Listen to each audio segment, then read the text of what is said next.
àbòsílẹ̀ o lè mọ́ mi lá. Ó gbọ́ mú sẹ́nu ṣe ló ń gé mi jẹ́. Èékánná ọwọ́ rẹ̀ ń yà mí lábẹ́. Mo ṣe lẹ́nu rẹ̀ lọ, àbíyá rẹ̀ gbà. Ó ṣòro láti fẹnu kò ọ́ lẹ́nu rẹ̀ ń kù fún un. Àlàní dákun mò ń bẹ̀. Akànnì dákun mo máa ń bẹ̀.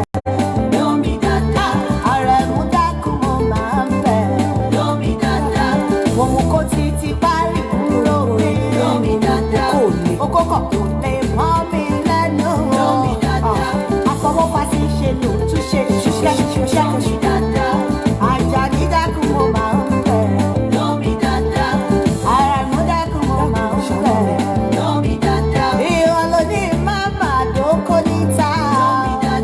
Ìwọ ló ní màmá pẹ́kun níta. Olúwa ṣeun fún mi. Gbogbo bí ṣe Báyọ̀kù. kí ni kí n ṣe o? Àrẹ̀mú dákun mo máa ń bẹ̀. Jẹ́ kí ó bọ́ mi mọ́. Àdìsá, jẹ́ kí ó bọ́ mi mọ́. Bó bá jẹ́ mi ló lóko abẹ́rẹ́ o, jẹ́ kí ó bọ́ mi mọ́. Thank you, Ewa. Jẹ́ kí ó bọ́ mi mọ́. Jẹ́ kí ó bọ́ mi mọ́. Thank you, Olagoke. Adebayo. Ewa, thank you. Love you. Jojo. La. Hafiz. Adilewa. Thank you, Olamilekan. God bless you. Tony. Olúwakẹ́mi Déyìí Òkú. Ṣeun. Joshua. Olúwaníṣọlá. Prince Gold. Àyìnkẹ́. Ẹnìtàn. Tẹ́mi. Akànnì, thank you so much. Adebayo, God bless you. Mojísọ́lá, may Olódùmarè bless you.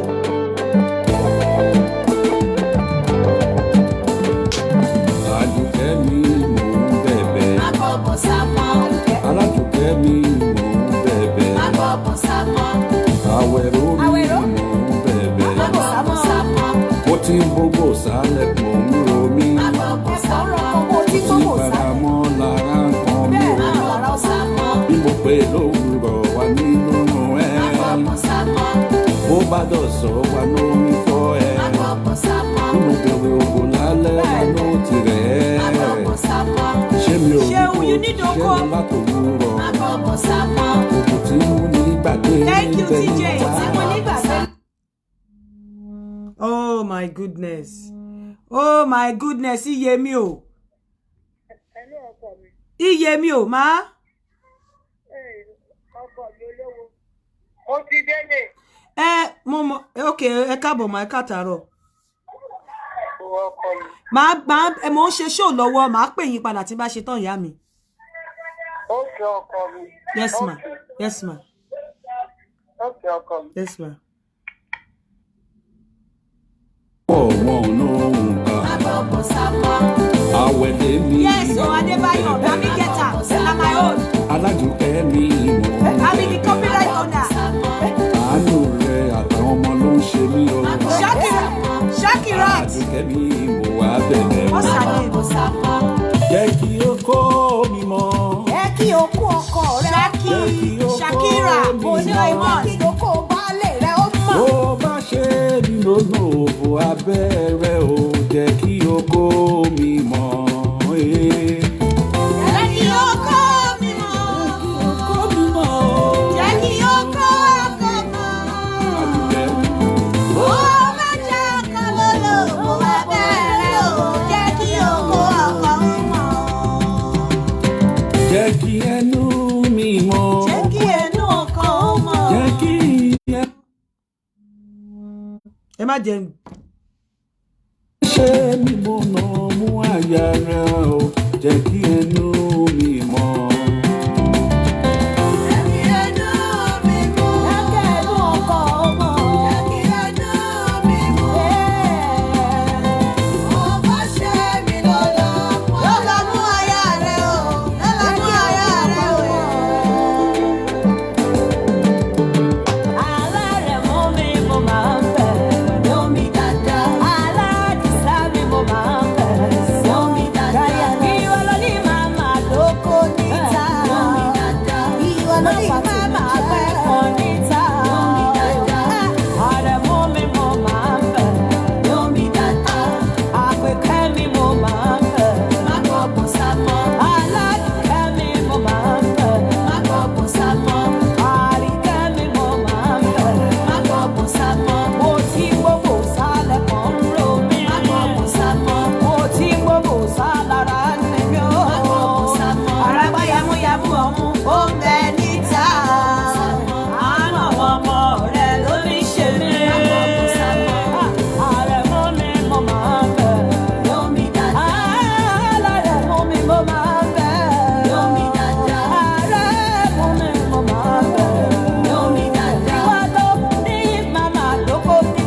ẹ kúrọ̀lẹ́ akọ́dáyé ìbàrẹ̀ ni mo ṣe aṣẹ̀dá ọ̀run ìbàrẹ̀ ni mo ṣe o ẹjọ́ ojú mi ṣe ẹ jẹ́ kí n kọ́kọ́ wò bóyá kíní.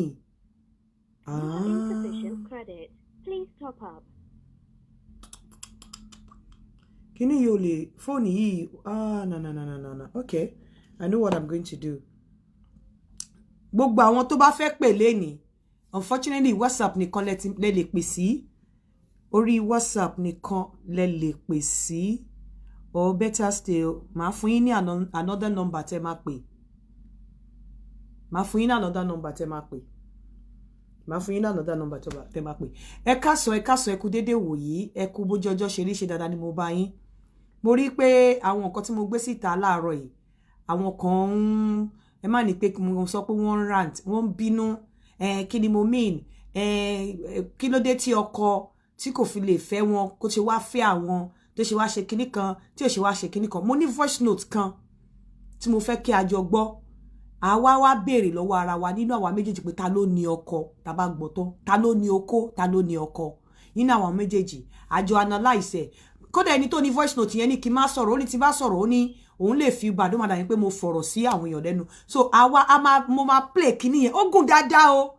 kẹ́ ẹ wá gbọ́ fúnra yín bọ̀ mo kàn fẹ́ kẹ́ mọ kinní kan lénìí ní tí mo ṣe fẹ́ play voice note yìí ni wípé àwọn obìnrin kan wà tí wọ́n ń go through irú nǹkan báyìí tó jẹ́ wípé attention tí ọkọ wọn ń fún obìnrin tó pè ní ọ̀rẹ́ lásán níta ó ju attention tó ń fún wọn nínú ilé lọ ṣùgbọ́n wọn ò mọ nǹkan tó ṣẹlẹ̀ wọn ò mọ sorry excuse me wọn ò mọ nǹkan tó ṣẹlẹ̀ wọn ò mọ rísì tó ṣe rí bẹ́ẹ̀ wọn ò mọ rísì tó ṣe rí bẹ́ẹ̀ wọ́n kàn mọ̀ pé kinní yẹn ń ṣẹlẹ̀ ni ṣùgbọ́n wọn ò lè sọ pé nǹkan tó ń ṣẹlẹ̀ lélẹ̀ wọ́n dẹ̀ ti try ìfàdọ́kọ mi à sọ fún pé ṣé orí obìnrin yẹn tó bá da àárín wa rú kò mọ̀ pé this marriage is over ó lè má sọ pé ó máa walk out of the marriage but ìwọ gọ́gọ́ wàá mọ̀ nínú ilé pé marriage yẹn ti tán ọkọ yẹn máa wà ńbẹ̀ wàá rí pé marriage yẹn á wá di ìnira fún ẹ látàrí obìnrin tó lé síta tó dàárín wọn rú ọ̀pọ̀lọpọ̀ á máa sọ pé àbó ògùn ni obìnrin tó wà ń ta yẹn ti lògùn obìnrin tó ṣe kíní kan ti lògùn but ìrìn àjò níbo lọkọ ti ń bọ̀ kí ni ìrìn àjò tó ti rìn obìnrin tó orí tó ń fún ní attention yẹn kí ni nǹkan tó ti ṣe gbéṣe nínú ayé ẹ̀ compare to nǹkan tí wọ ìyàwó ilé ti gbéṣe nínú ayé ọkọ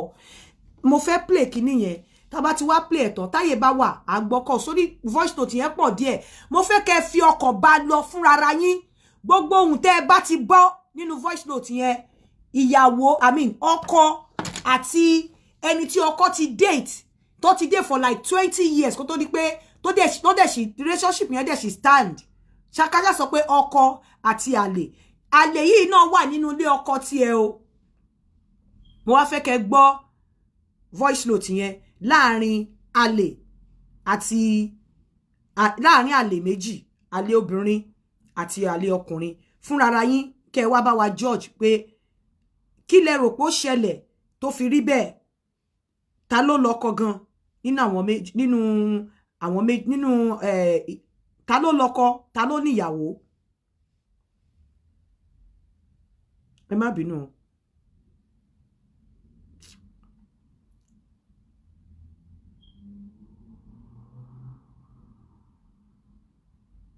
mo ń bọ̀.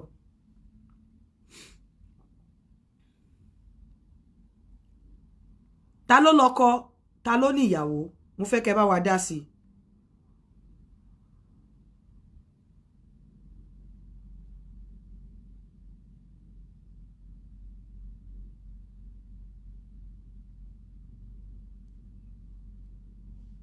Oh God.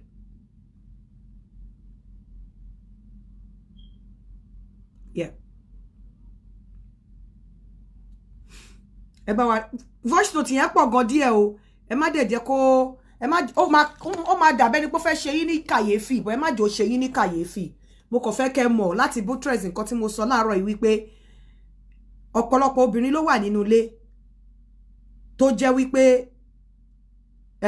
ọkọ wọn ní obìnrin ọ̀rẹ́bìnrin síta bí yàtọ̀ ti fẹ́ wọn rí tó jẹ́ pé ọ̀rẹ́bìnrin yẹn kò síbẹ̀ ṣe lè ṣe ẹ̀ lè jáwọ́ra wọn lẹ́yìn wọn ó wá dà ẹ̀ wá nímọ̀ nǹkan tó ṣẹlẹ̀ láàrin wọn tó fi rí bẹ́ẹ̀ ṣé jíjá láàrin wọn jíjá lẹ́yìn ara wọn ṣé òun ló kàn ni àbí kí lẹ rò pé ìyàwó lè ṣe.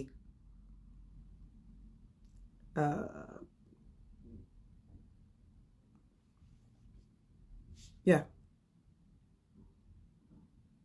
good now ẹ jẹ́ kí n wá lọ síbẹ̀ again.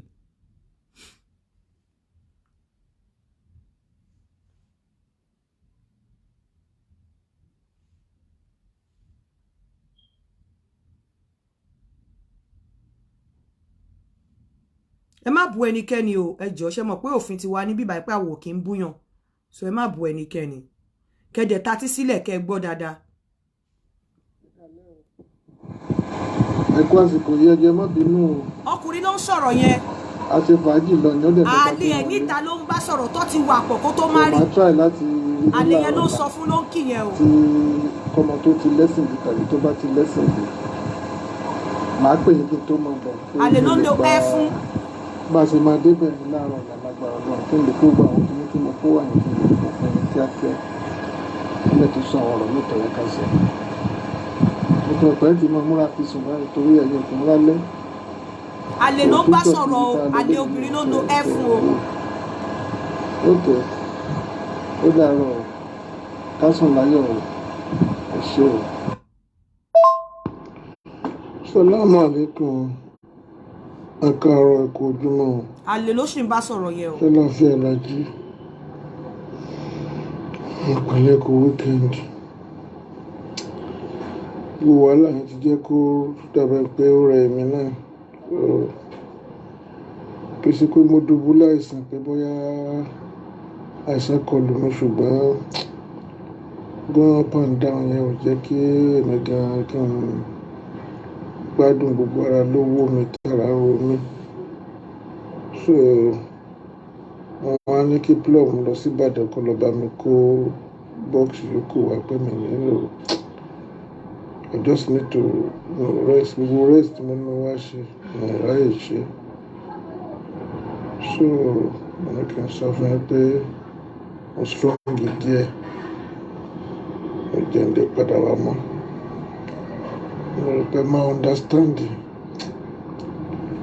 ṣùgbọ́n kì í ṣe pé out of sight or out of mind no you are never out of my mind ṣùgbọ́n I'm just going through this issue so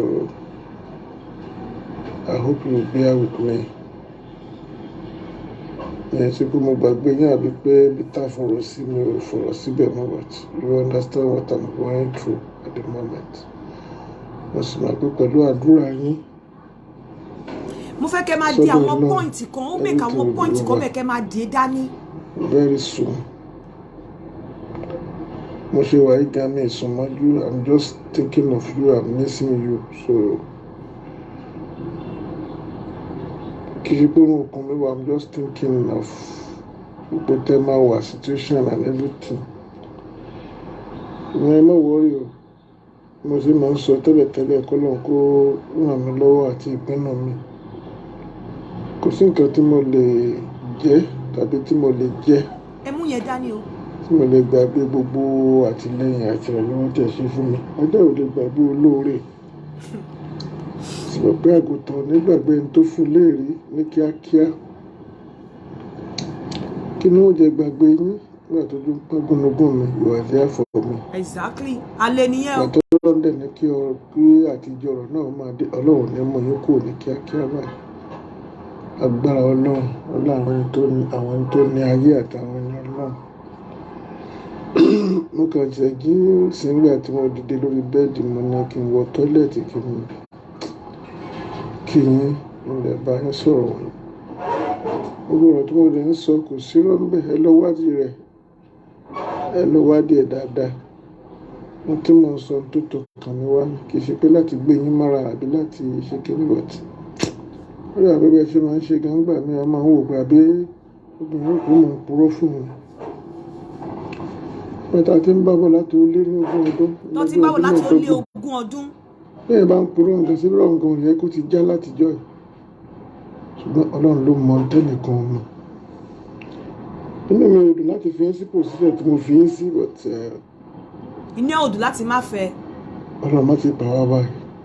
toró ti níyàwó lé. ọba níta bá kú láyé àjẹran tó jorin lọ àjẹran tó jẹrin lọ lágbára ọlọ́run ní tí ì bá yín báyìí ó fún yín lẹ́mìí gígùn ó fún mi náà lẹ́mìí gígùn àbá yín jìnnà ẹ sì bá mi jìnnà pẹ́pẹ́pẹ́ lágbára ọlọ́run gbogbo bí tá a fọ̀rọ̀ sí mo fẹ́ lọ ṣe transfer láàárọ̀ tó bá ṣe é ṣe I will do it ní owó tó wà lọ́wọ́ mi kì í ṣe owó yẹn ló ṣe pàtàkì bí kò ṣe ọkàn ìfẹ́ tí ẹ fi ń bá mi lò àti tèmi náà fi ń bá yín lò láàrin ibi tówó náà ni bẹ́ẹ̀ bá ṣe síbi pẹpẹ ajẹ́ níbi pẹpẹ náà bẹ́ẹ̀ ṣe síbẹ̀ tẹ́lẹ̀tẹ́lẹ̀ ẹ̀ tí ò sówó lọ́wọ́ mi ẹ̀ béèrè eléyìí kankan fi ń yọ̀ sí mi lọ́rùn so màá lọ síbẹ̀ tí bá ti ṣe àjẹpọ̀ máa wọnú àkáǹtì nígbà wá rí ṣe ní ìdẹ́fẹ́ lo POS tó ní àwọn ọmọ ní POS I don't know bá ṣe ń ṣe ní Nàìjíríà mo mọ̀ pé you know that you are always in my heart all the time.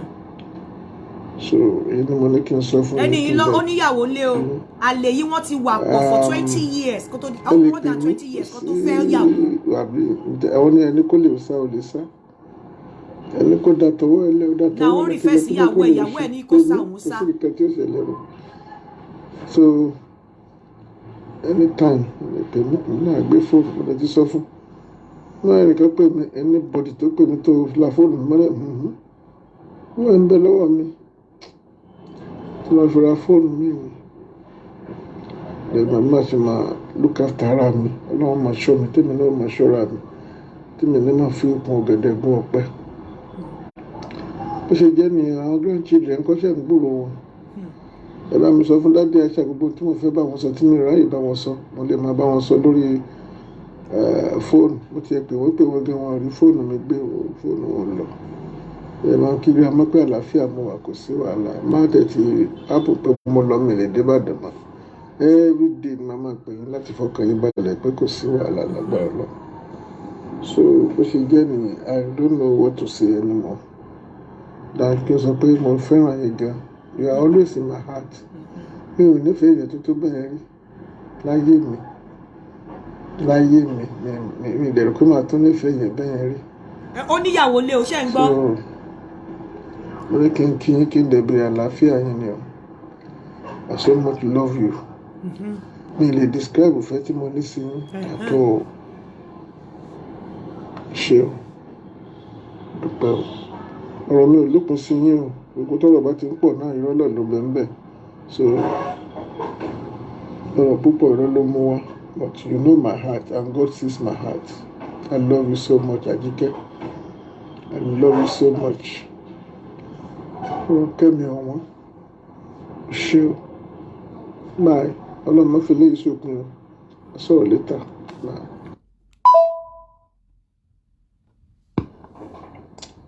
Hello ìyá mi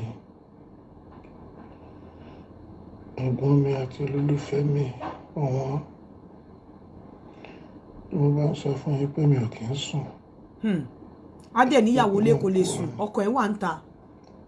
mo pè yín ní alẹ́ àná ẹ̀ráyè gbé fóònù tàbí kó jẹ́ pé ẹ̀ ń bínú ẹ̀ fẹ́ gbé fóònù mi mo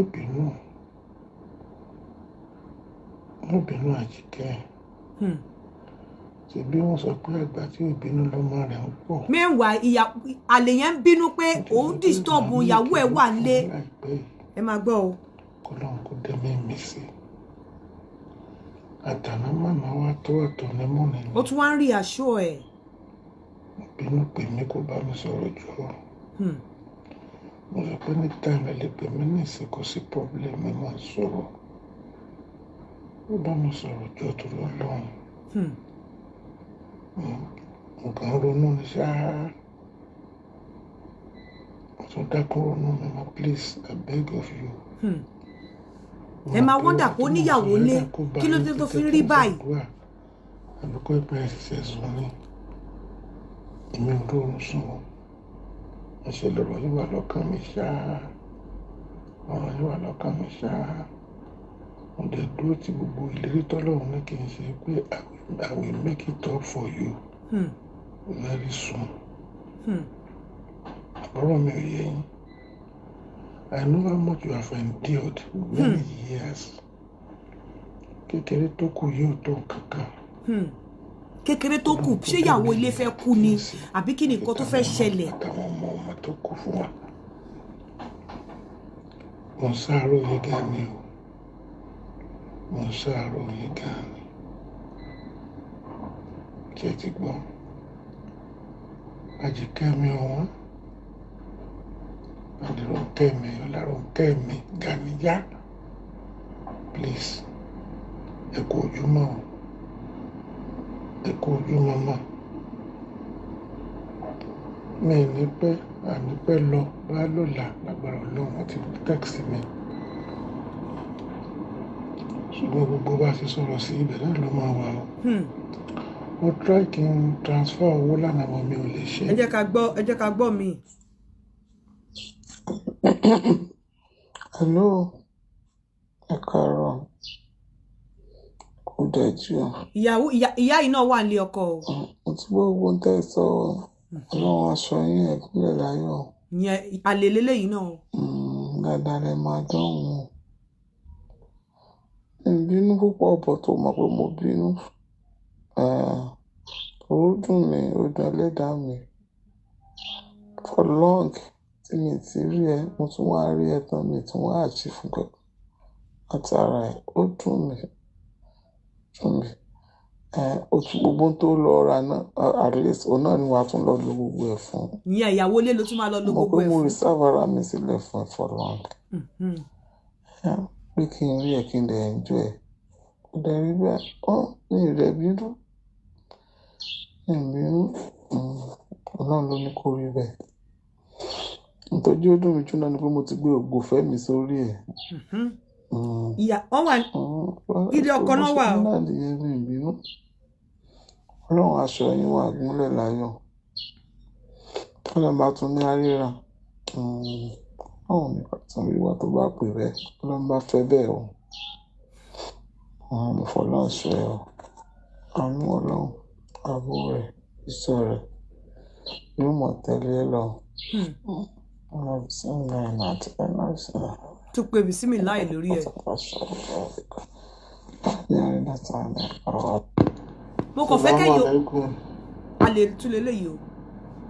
ẹ kú ojúmọ́ ẹ káàárọ̀ ẹ ṣeun inú mi dùn pé ẹ reply mi. wọ́n ní Ìbàdàn ní ọmọ àlèyàn ní nínú tí kì í bí ọmọ àlèyàn ní ẹsẹ̀ ń bẹ̀ tí èmi gbà. ó ń bínú kó padà sọ́dọ̀ ìyàwó ẹ̀. nínú méjèèjì kò sí tẹ̀yìn ṣe ń bẹ̀ èyí sọ máa lè rárá ẹrínú ẹbí àsìbẹ̀ ní ẹgbà. àmọ́ mo tún sọ fún yín pé Ọlọ́run ní fi kú tó yáwọ́ pa àwa méjèèjì báyìí àtàwọn ọmọ bí ó sì ti rí yìí nísìn it's not my making. ẹ̀yin náà máa ó ṣe cost mi láti wá but it's not the cost that is important bí kò ṣe ààyè tẹ́ ẹ wà ní ọkàn àyà mi àbí ká sọ pé ààyè tí àwa méjèèjì wà ní ọkàn àyà wa méjèèjì.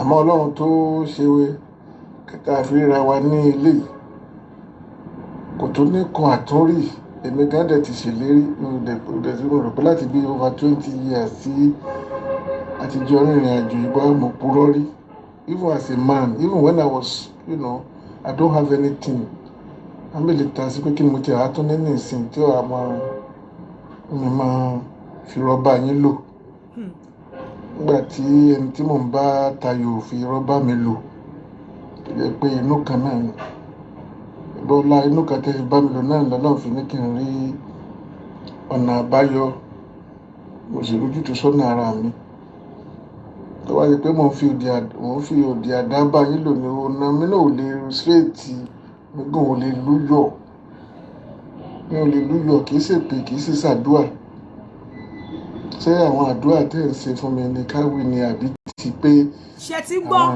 ṣe ń gbọ́ nǹkan tí àlè yẹn ṣe nínú ayé ọkùnrin yẹn ṣe ń gbọ́ sí. àná délé ni bí délé sọ̀rọ̀ náà bá yọ bí ó ṣe ní ṣe ẹ sáré. ṣe ń gbọ́. ṣọ́ọ̀bù tán ẹ sáré àròwò lè san mọ́ àwọn àgbà tó kù díẹ̀ kójú ó tì mí Ọlọ́run lànà àbáyọ owó ni mo fẹ́ fún yín ni àbí kí ni tọ́lọ́run ti jogún fún yín àmọ́ èmi fún ara mi ẹ fẹ́ rí alúkẹ́ rí mi nìkan kí n ṣe tó yẹ kí n ṣe sọ̀rọ̀ mi yé mi but I told you bí Ọlọ́run ò bá fi kú tó yáwọ́ pa wá àbá á jẹran tó tẹ́rìn nígbẹ̀yìngbẹ̀yìn ayé mi iná lẹ́nu mi. ṣé ń gbọ́ ìgbẹ̀yìngbẹ̀yìn ayé mi èyí lẹ́ni mi. kúkúrú ẹ̀mí lágbára Ọlọ́run ẹ̀yin náà sì níyẹn kúkúrú ẹ̀mí lágbára Ọlọ́run adùn gbẹ̀yìn yìí yóò sì wá dùn ju ti ìṣáájú lọ ọlá Ọlọ́run ọlá àwọn tí Ọlọ́run gbé ayé lé lọ́wọ́ èmi gan tijú láti bá yín sọ̀rọ̀ you know I'm ashamed to speak to you face to face. God bless you, Queen Esther. God bless you, Queen Esther. God bless you, Queen Esther. I count it as cheating and I don't know. My legitimate money, my bagbie. Ṣàdúrà fún mi kí n gúnlẹ̀ láyọ̀ kẹ́ má gbókù mi lójijì. Mo gbókù mi lójijì. Kí ìràwọ̀ mi kó mọ́ wọ́ òkun mọ́ yín lójú lójijì. Nínú akiri bẹ́ẹ̀ mo sì ń bẹ láyé tí mo sì ń bẹ láyé. Gbogbo ẹ̀ ni ó dáa. Eléyìí tí mo mi gbọ́n nìsín, the next one I will plan it even with you. With you. And I'm coming next one with you. Mo dẹ̀ mọ̀ pé ìgbà tí n bá ti máa fi wá ìròyìn ayọ̀ ni màá wí fún yín nípa property tí mo tún wá náà. Alẹ́ ní o. I will be independent. I will be doing my things my own way. Sọ̀rọ̀ mi yé yín. Àdúrà tẹ́lẹ̀ ń ṣe náà ni ẹ máa ṣe. Sọ̀rọ̀ mi yé yín. Mi ò mean àti disappoint you in any way. Torí pé ẹ̀yin sẹ́ni tí yẹn lè disappoint. Ṣé ń gbọ́? Ẹ̀yin sẹ́ni ìyà, ẹ̀yin dẹ̀ sẹ́ni ẹ̀sìn. Ọlọ́run dẹ̀ mi fi ń ṣẹ̀sìn. Ọlọ́run dẹ̀ mi fi ìyà jẹ yín. I know what I did for you. It's very painful. Obìnrin ò lè ṣe bẹ́ẹ̀ fún mi kínú mi dùn. Òyà mi lè jẹ́. Ilé tẹ̀dẹ̀ kọ́ ni. Ṣé ń gbọ́? Ọkùnrin yẹn ní ìyá òun ló jẹ́ ilé tó kọ́ lòun. Iṣẹ́ tó ṣe ni ọbẹ̀ tó ṣe ni ọmọ sọ kókó ọmọ aráyé dànù. Ṣé ń gbọ́? Tó ní ẹ̀mí tí mi múnú yín dùn lé mi. Ọlọ́run bá sọ ẹ̀mí mi nígbà tí mo tún múnú yín dùn. Bá a ṣe ń ṣe bọ̀ látẹ̀yìn. Ṣé ti gbọ́? Mo tún bẹ̀ yín lẹ́ẹ̀kan sí má bínú. Mo forí àwọn ọmọ rẹ̀ bẹ̀ ọ́. Forí àwọn ọmọ rẹ̀ bẹ̀ ọ́. Mo fi ìfẹ́ tí ń bẹ láàrin wa bẹ̀ ọ́. Mo fi ìhòhò tí ń bẹ láàrin wa mo fi bẹ̀ ọ́. Ṣé ti gbọ́? Má bínú. Àjíkẹ́ ìjọ torí Ọlọ́run mo bẹ̀ ọ́ ní o. Fọlọ́run bẹ̀ mo fi mọ́kà tó lọ mo fi bẹ̀ ọ́. Ẹ̀yin ọkọ obìnrin yẹn máa ń tọ́ra yín gan-an. Mo fi bẹ̀ ọ́. Dákun má bínú. Ìdọ̀bálẹ̀ mi rí o. Mo lè dọ̀bálẹ̀ fún ìyá mo lè dọ̀bálẹ̀ fún ìyàwó mi. Gbogbo plan tí mo dẹ̀ ní fún yín ní rere lọ́wọ́ jù ṣeéṣe. Sí plan kankan tí mo ní fún yín láburú tó lóore mi lẹ́jẹ́. Aláfẹ̀yìntì mi ni yín. Ọlọ́run dẹ̀ ní mo yín kúrò níbẹ̀ báyìí. Àṣírí mi ò ní tú. Tó bá ṣírí yẹn bá fẹ́ tú ni máa mú aláfẹ̀yìntì kúrò lọ́dọ̀ èèyàn. Ẹni kúrò lẹ́yìn mi lágbára Ọlọ́run. Ọlọ́run fi ń ṣe igi ọgbà fún mi ni. Igi lẹ́yìn ọgbà. Ọlọ́run jẹ́ kẹ́ wó láéláé láwọn ẹni Ọlọ́run lábẹ́kìlẹ̀ àtìkì. Ṣé ti gbọ́ ìyá mi? Má bínú. Orí tí kì í dìde. Tí kì í dìde. Èmi náà mọ nǹkan tí mo mú wá. Ọmọ yín àtẹ̀yìn ni mo wá wò. Mo ra tíkẹ́ẹ̀tì tó tóbi báyìí. Mo bá ìpínyàn náà lọ́wọ́ à ń bẹ everything will be solved. Mi ì dẹ̀ nílò anything fún èmi tí mo sọ pé mi ì sí ń bẹ. And it's good for you the way you jealous. I love that. I love that. And thing about finally I'm jealous and you deserve to jealous. You understand? Okay. Ọ̀rọ̀ mi ò pọ̀ torí ọ̀rọ̀ púpọ̀ ọ̀rọ̀ ló mú wá. Hello. Ẹ káalẹ́ o. Ṣé ẹ ti dé London o? Mo ní kí n wádìí yín wò ni o. Òkè ó dàárọ̀. Nẹ́tíwọ̀kì yẹn ò dáa. So Salamu alaikum ẹ káàárọ̀. Ẹ kú ojúmọ́ o. Gbogbo àwọn èèyàn mi ń kọ́ sẹ́láfíà lẹ́wà. Báwo ni sára yín lè dáadáa? Ẹ máa check blood sugar yín, ẹ máa check blood pressure please. I beg of you. Mo bẹ̀ yín nítorí Ọlọ́run. Ṣé ti gbọ́? Lóòótọ́ kò sí tí Ọlọ́run bá ti kọ pé yóò ṣẹlẹ̀ àmọ́ gẹ́gẹ́ bí ẹni tó wà nídìí ìṣègùn tí mo dẹ̀ ń look after yín dáadáa tí mo mọ̀ pálàfíà yín jẹ mí lógún gan. Ju ohunkóhun lọ ẹ máa yẹ̀ wò kẹ́ máa check dáadáa. Make sure everything wà right. Ọlọ́run fún wa lálàáfíà tó kún tó dáa. Ẹ̀mí wo sì gùn kò ní gùn ní gùn yà lágbára Ọlọ́run. A sì gbádùn ara wa pẹ́. Ọláwọn ẹni Ọlọ́run. Lánàá tẹ́ pè mí mi ò lè gbé call because I was in a short meeting ní alẹ́ àná yẹn. Èmi ibi tí mò ń lọ ó ṣeé ṣe kí sáfíìsì má wà. Ọ bó ṣe fún so àlè ní ìbánikẹ́ mọ́ wulẹ̀ pé ìyàwó dẹ̀ wálé. bí ìbá tí sùn màá kàn sí yín màá dẹ̀ pè yín lọ tí bá wà ń bírèkì lọ́sàn-án gangan ní òní yìí náà màá tún pè yín náà mo ti pè yín láàárọ̀ yìí sáfíìsì yẹn ò dàbí pé kò lọ kò jẹ́ kí ọ̀rọ̀ yín lè kò jẹ́ kí fóònù yẹn kó lè kí n lè gbé ó yẹ kí n dúrọ́pù mẹ́sẹ̀gì yìí fún yín àlàáfíà ni mo wà kò sí wàhálà rárá ẹ fọkàn balẹ̀ ṣe ti gbọ́ ẹ ṣe àwọn grandchildren wa ń kọ́ sálàáfíà náà wọ́n wà tí wọ́n ti múra àti wá bá yín lé kẹ́yà prepare fún wọn dáadáa o kẹ́ prepare àti gbà wọ́n lálejò ẹ ti gbọ́ èmi gan tí mi sí wọn gan èmi tí mi bá wọn gbé rárá so ẹ máa palẹ̀ mọ́ dáadáa fún wọn ṣe ti gbọ́ àwọn èèyàn mi lábújá ṣé wọ́n ti ń settle down díẹ̀díẹ̀ àti Ayọ̀dèjì ní Canada ọlọ́run já gbọ́ aburú síra wa lágbára ọlọ́run a mọ̀ gbọ́ ire síra wa a ní fojú sunkún ẹnikẹ́ni nínú wọn lágbára ọlọ́run. mo pẹ́ ti sùn báyìí nǹkan fi mẹ́sẹ̀gì yìí lẹ̀ torí pé mi ò tí sùn ló mú wa bí iṣẹ́ mọ̀ wá mo ní kí ẹ náà ni olólùfẹ́ mi ọ̀rẹ́ mi alájọsọ mi aláfẹ̀yìntì mi. ṣé ń gbọ́. lẹ́yìn ọlọ́run. ìwọ ló kàn. ìwọ Àjíkẹ́ ló tún kàn. n bá sì tuntun ayé mi wá bí yẹn bá máa tuntun ayé wá irú ilé tí mo fi ṣe wòsùwòbí ní ilé tí mo wá yìí. ṣé gbọ́ ó lóun ṣe wòsùwòbí ìyàwó ilé ní wòsùwòbí. mo farabalẹ̀ ni mo sì dúró de ọ wọn náà lọ bá ti kọ́kọ́ ṣáájú mi wọn náà dúró de mi náà ní lágbára ọlọ́run bí yẹn bá tuntun ayé wá ni ọ nígbà tó tún ẹ̀rí wà ní o torí mi ò tí ẹ mọ tí mo lè jẹ́ without you and without God nínú ayé mi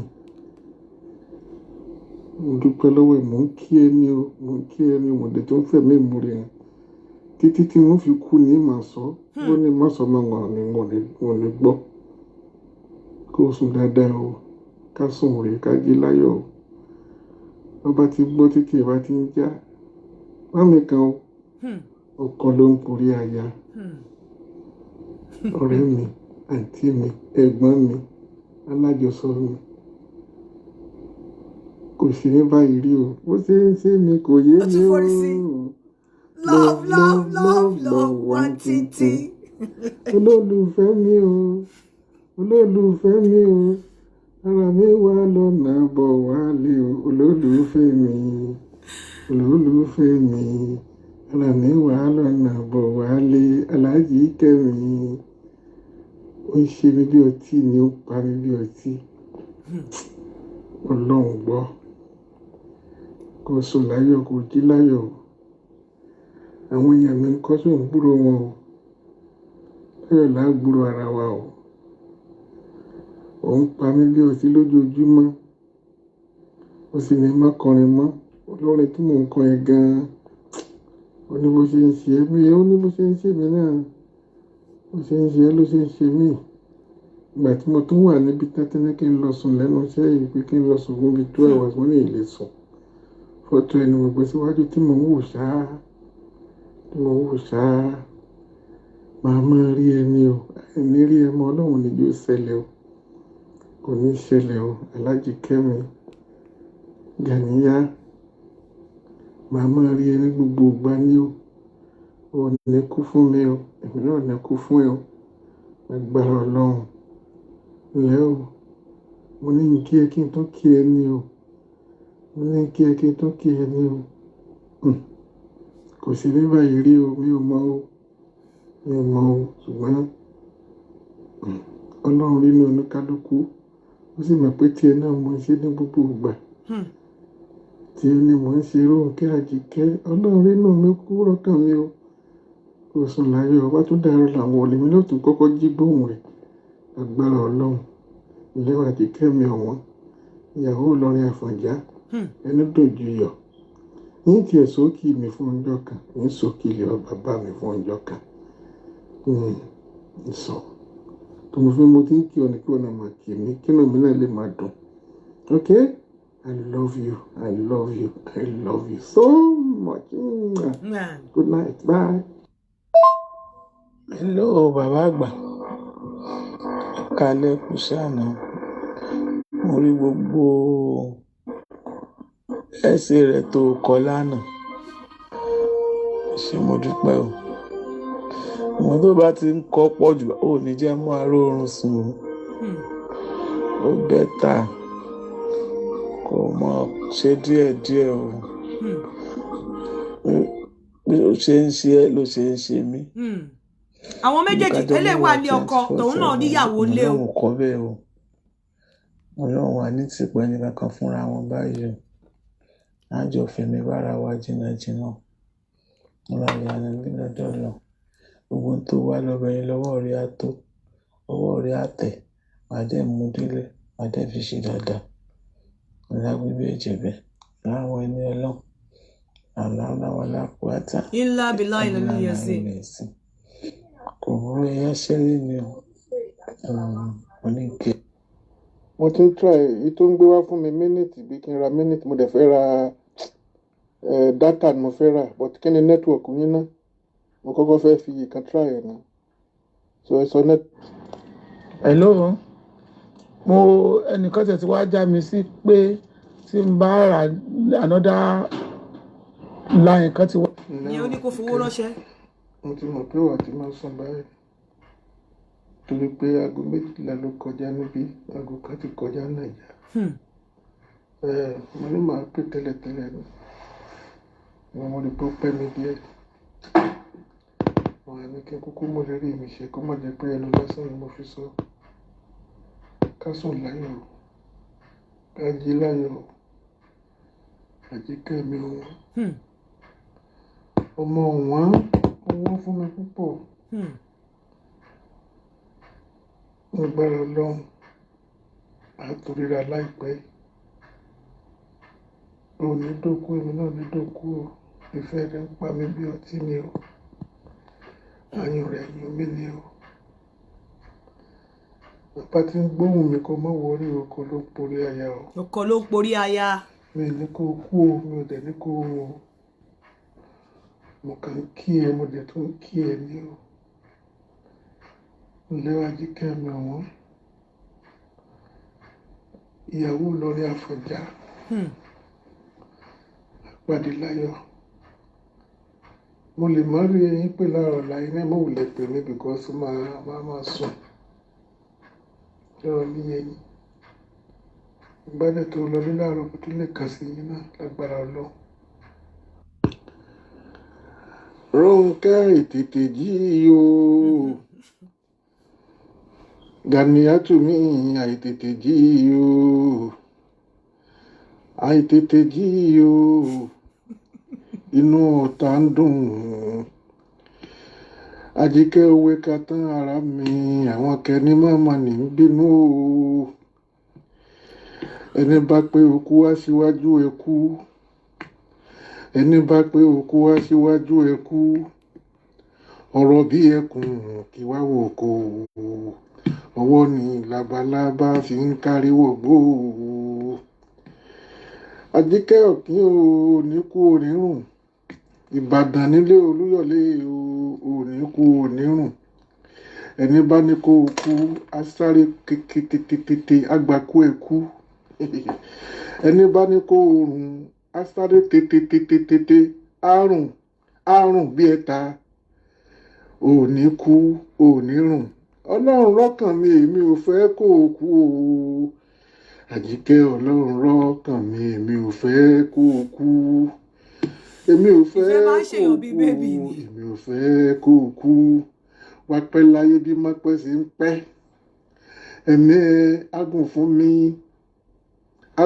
mi agùn fún gbogbo wa ò ní kú ò ní rùn gbogbo àwọn ọ̀tá ẹ tó ní okú wọn á gbà kú ẹkú ní kí á mọ́ sá ní wérewére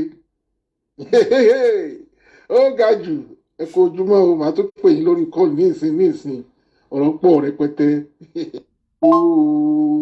iṣẹ́ ò ní rùn ọ̀tá rẹ ni wọn ò ní tẹ́ wọn ò ní kú wọn ò ní rùn iṣẹ́ wọn ti dàlé wọn lórí iṣẹ́ wọn ti dàlé wọn lórí o iṣẹ́ wọn ti dàlé wọn lórí wọn ò nílé wọn nílé dókítà nígbà kankan iṣẹ́ wọn ti dàlé wọn lórí Hello, network yẹn ò dá mọ́ kàn fẹ́ bá yín sọ̀rọ̀ kí n tó délé ni. Ọdún màá ti yín bá sọ̀rọ̀ mo fẹ́ délé báyìí á jẹ́ ká máa sọ̀rọ̀ lọ́la lágbára torí Ọlọ́run. ìyàwó wà lé. Network yẹn bàdì gan ni. Torí mo fẹ́ lọ rẹ́sì ilé máa lọ sùn báyìí because mo lọ ṣe meeting ìyàwó kan wà sùn. lé. Okay. Nínú ẹ̀rọ àdúpẹ́ fọlọ́run ojú wa tọdún lè tó sojú ẹ̀mí wa o àdúpẹ́ àmọ́ lórí gbogbo ọ̀rọ̀ wa ní ẹ̀mí gígùn kò ní máa mọ sáyà. Ẹ jẹ́ kó tó bí ọwọ́ rọ̀lẹ́ bí ọwọ́ aago 7 ti ọ̀dọ̀ yín because mo ń lọ ṣe meeting kan sí tí bá ti ṣe tán màá lè lọ sùn torí mo ń lọ bìṣẹ́ lálẹ́ so that màá lè ráyè. Olólùfẹ́ mi o olólùfẹ́ mi o òtútù mú mi bọ̀ wálé o olólùfẹ́ mi ara mi wà lọ́nà bọ̀ wálé olólùfẹ́ mi aláàjì kẹ́mi o aláàjì kẹ́mi o òtútù mú mi bọ̀ wálé o aláàjì kẹ́mi aláàjì kẹ́mi ara mi wà lọ́nà bọ̀ wálé aláàjì kẹ́mi I can't just stop thinking about you my love. Àjíkẹ́ I can't just stop thinking about you my love. Mo lọ́jọ́ lọ́sàn-án mo jẹ́ lálẹ́ bó ṣe lówùrọ̀. I can't just stop thinking about you my love. Gania. No matter what you do, no matter what you say. What's it up? Hello sir, daddy, ẹ káàárọ̀. Now, nǹkan tí mo jẹ́ kẹ́ play, tí mo fi play kíní ìdé bíbá yìí ni wípé ọkùnrin yìí ó ní ìyàwó nílé, obìnrin yẹn náà lọ́kọ nílé, bẹ́ẹ̀ wọ́n ti ń date ara wọn àtobìnrin for over 20 years. Nígbà tó gbé kíní wá bá mi, èmi ti pass judgment mi, mo ti sọ nǹkan tí mo feel. Bẹ́ẹ̀ ẹni tó gbé wá ò wà comfortable pẹ̀lú nǹkan tí mo feel, mo wá bèèrè lọ́wọ́ pé máa gbé síta, máa dẹ̀ jẹ́ káwọn èèyàn dá sí. Ó wá ní bẹ́ẹ̀ mi ṣe fi ó ní kí n má sọ̀rọ̀, kí n jẹ́ káwọn èèyàn dá sí pé kí náà feel. Táwọn èèyàn bá wá dá sí tán, màá ṣẹ̀tún wá sọ nǹkan tí mo sọ fún obìnrin yẹn, màá wá sọ síta pé okay, ìjẹ́ obìnrin yẹn gan save nínú ilé, ìjẹ́ ìgbéyàwó sì wà nínú ilé yẹn, ìjẹ́ woman yẹn, ìjẹ́ ta ni ìyàwó nínú woman yẹn àtẹlé yìí tó ń sọ̀rọ̀ yìí, ìjẹ́ èmi àti yín kí la rí nínú ayé ọkùnrin yẹn ní bó ṣe ń bá obìnrin yìí sọ̀rọ̀, kí la rí nínú ayé obìnrin yẹn ní bó ṣe ń bá ọkùnrin yìí sọ̀rọ̀, kí lẹ rò pé ó ń ṣẹlẹ̀ nínú ilé yẹn gan, position wo lobìnrin inú ilé máa wà, ìjẹ́ marriage sì wà nínú ilé yẹn, ìjẹ́ àwọn méjèèjì sì fẹ́ra wọn. Nọ́mbà tá máa pè sílẹ̀ ni ó máa yàtọ̀ torí pé nọ́mbà 1 2 3 4 yẹn kò wọnú speaker. So ẹ mú báyìí kẹ́kọ̀ọ́ nọ́mbà ilẹ̀ 074, that is +44. Ẹ mú nọ́mbà kẹ́kọ̀ọ́ kíní ilẹ̀ +44 74 66 31 8557 +44 74 66 31 8557 +44 74 66 31 8557. Ẹnìkan bá mi type number yẹn kí n pin ẹ +44 74 66 31 663 18557 +44 74 66 31 8557. Ẹ bá mi type ẹ kẹ́ jẹ́ kí n pin ẹ +4. Hello. Hello. Hello àti ẹ̀ka ẹ̀kọ́ ètò. Yes sir. Nínú ilé yẹn kò sígbéyàwó relationship, ìyàwó ta yẹn àlè ta yẹn ló mú lé yẹn dúró torí ọkùnrin yẹn kò rí ìfẹ́ nínú ilé, ìta ló ti rí ìfẹ́. Ìta ìyàwó ta yẹn gangan ló ń fún ní joy torí pé ó láwọn nǹkan kan tó máa ń mú ọkàn ọkùnrin balẹ̀ tọkùnrin bá ń lọ lé tó jẹ́ pé ìyàwó tó wà nílé kò fi lọ́kàn balẹ̀ á wá ayọ̀ níta ìta yẹn ẹ rí i pé distance kì í ṣe pé à ń bára ẹni sùn distance relationship lélẹ̀ so èèyàn tó wà ń ta yẹn ló ń keep company ẹ̀ ló ń fún ní joy so nǹkan tó ń ṣẹlẹ̀ yẹn tí ìyàwó onílé ò bá ti lè fún ọkọ ẹ̀ láyọ̀ ó máa rí i pé my husband problem is my problem. My husband has problem. You must find solution to it. Wọ́n gbọ́dọ̀ ní àwọn kankan tó lè offer. Kì í ṣe gbogbo nǹkan ní kábàárà sùn. Kí ló lè offer owó ọkùnrin? Ṣé wọ́n ní intellectual tó ń sọ fún pé this lẹ́yìn bàtà gbàdúrà tán Nàìjíríà kí ni budget wa ń bí sí ẹ̀? Kí ló yẹ ká ṣe? What are we taking forward? Tí ò bá fi sí olùbádámọ̀ràn nínú ìgbéyàwó gbogbo ẹ̀ empty ni. Ẹ ṣé sà, ẹ jẹ́ ká gbé kọ̀ mi. Ẹ ṣé sà. Hello. Hello, Aunty Yinka. Mo ń gbádùn yín. Ẹ káàsán. Ẹ kú iṣẹ́ ọpọlọ yín ò ní dàrú. Àmín. Ẹ jọ̀ọ́ nítorí Ọlọ́run Aunty Yinka ẹ ṣì máa tún bá wa gbé ètò míì sílẹ̀ pé kí ni àwọn ọkùnrin gan kí ló ń fẹ́ lọ́wọ́ àwọn obìnrin tá a lè fi wọ́n lọ́kàn balẹ̀. Mo fẹ́ béèrè nǹkan ṣé ẹ gbọ́ gbogbo voice note yẹn? Mo gbọ́ ẹ̀rù bà mí torí ẹ má jẹ́ gẹ́gẹ́ bí obìnrin kí làwọn nǹkan tẹ́ fi pé obìnrin yẹn ń ṣe tó múnú ọkùnrin yẹn dùn láì tiẹ̀ jẹ́ pé mo gbé tó wá ẹ̀yin ò píkì àwọn nǹkan kan tí obìnrin yẹn àwọn nǹkan kan tí obìnrin yẹn ti fi influence life ọkùnrin yẹn positively píkì ẹ̀ nínú voice note yẹn. Ṣé rí nǹkan tẹ́ ẹ sọ yìí mo píkì ẹ̀ but ẹ jẹ́ kí n sọ mo ní irú ẹ̀ ń ṣẹlẹ̀ sí mi tí mo ní ọkọ mi ní relationship 20 years nígbà tí mo ti bí àkọ́bí mi. Mo máa ń wò ó nígbà tí mo ti bẹ̀rẹ̀ sí ní gbọ́ program yìí pé kí ni àwọn nǹkan tí mo ń ṣe mo rí pé bó ṣe bí bàbá yìí ṣe ń sọ̀rọ̀ pé ọkọ òun iye màmá yẹn ṣe ń ṣe sóhun bẹ́ẹ̀ náà lèmi náà ṣe máa ń ṣe fọ́pọ̀ mi mo kó soríire gbogbo ẹ̀ mo kàn tún wò ni pé àbídè ẹ mọ̀ áfíìsùrù ṣàkọ́lọ̀ ń ṣàánú wa. Àmín. Kó lọ ṣàṣà. Àmín. The number to call is +447466 66318557. Ìjẹ́ marriage ṣì wà nínú ilé yẹn. Ta ló ní ọkọ, ta ló ní oko nínú ẹni tí ọkùnrin yìí ń bá sọ̀rọ̀. Kí làwọn nǹkan kan tó ń ṣẹlẹ̀, tẹ́fìpò ń ṣẹlẹ̀ nínú ilé yẹn.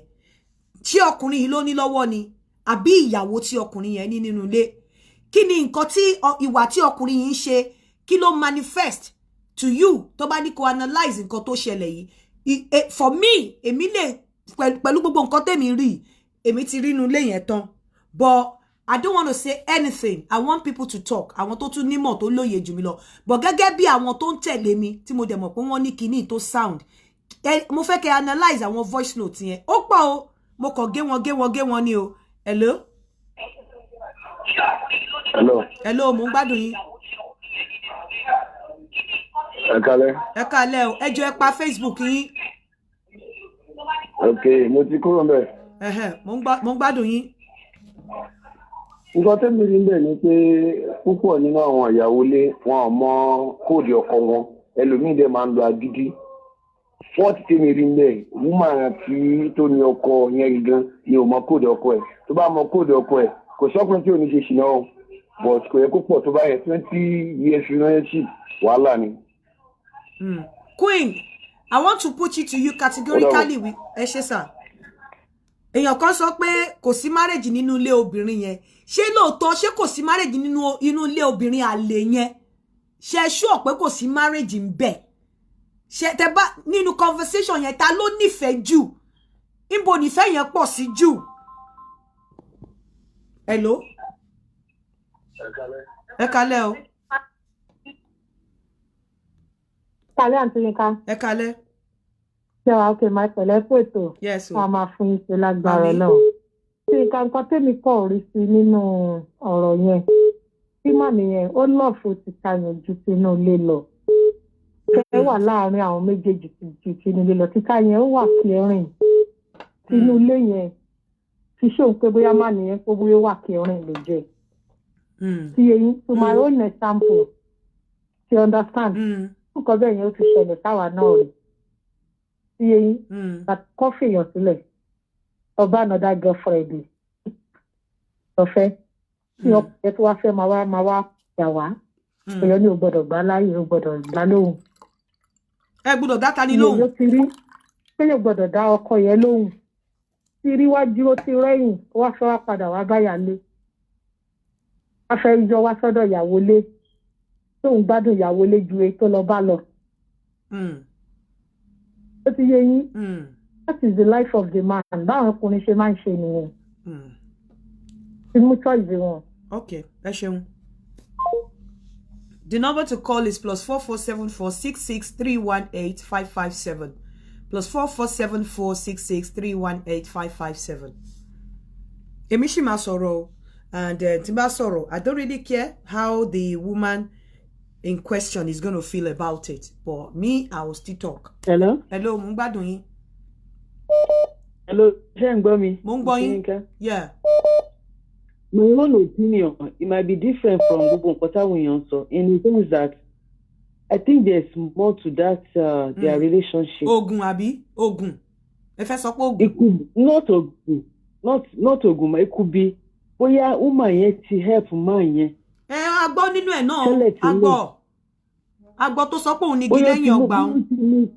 Bẹ́ẹ̀ ni bóyá màmá yẹn ti mú wọn jáde tó ti bá wọn ṣe nǹkan tó jẹ́ wípé bóyá wọn ò lè ever gbàgbé woman yẹn máa yẹn o. Máa yẹn dẹ̀ ń try láti fi ẹ̀mí ìmoore hàn bóyá ó ti promise ìyá yẹn wípé no matter what mi ò ní gbàgbé ẹ̀ mi ò ní fi ẹ́ sílẹ̀. Okay. Shall I understand? Ẹ ṣé mà. That is just my own opinion. Thank you. Hello? Hello? Ẹ gbóhùn sókè o. Ẹ gbóhùn sókè.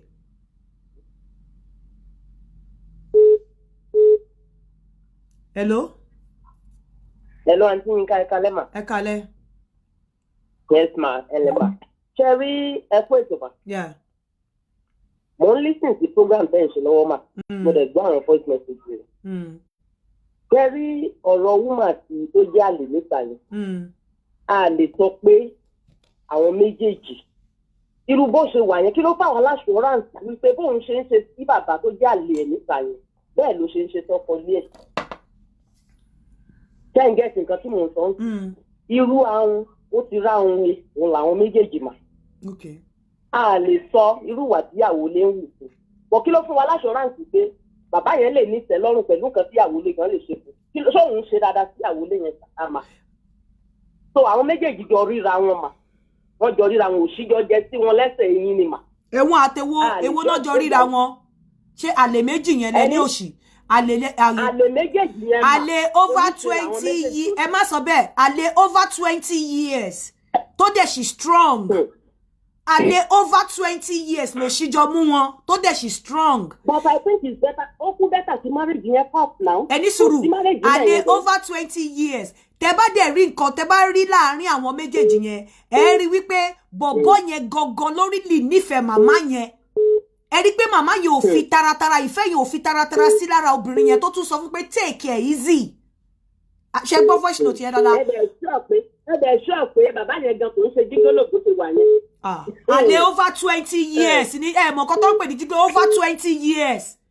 Àǹtí Yinka, bàbá yẹn ti pàyàwó ilé ẹ̀gbọ́n gan.